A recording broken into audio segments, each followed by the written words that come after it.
s'affronteront donc au deuxième tour de la présidentielle en France. Emmanuel Macron d'une part, Marine Le Pen de l'autre.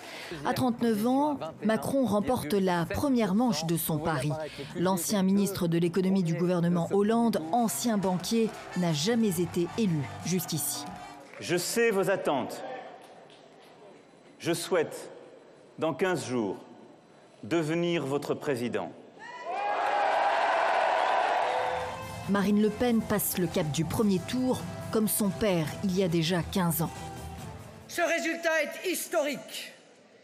Il fait reposer sur moi désormais la responsabilité immense de la défense de la nation française. Pour la droite et la gauche traditionnelle, c'est un double 21 avril.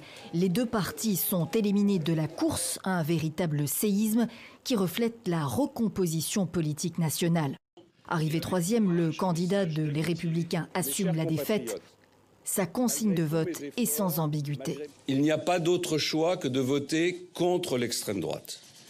Je voterai donc en faveur d'Emmanuel Macron.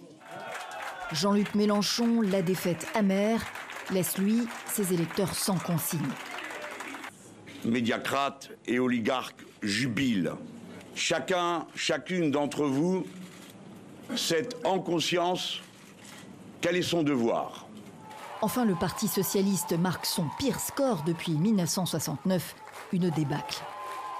Je mesure la sanction historique, légitime, que vous avez exprimée envers le Parti socialiste. Les petits candidats totalisent moins de 10% des voix. Sans surprise, à 2 semaines du second tour, la campagne repart donc de plus belle, présidentielle et au-delà, législative.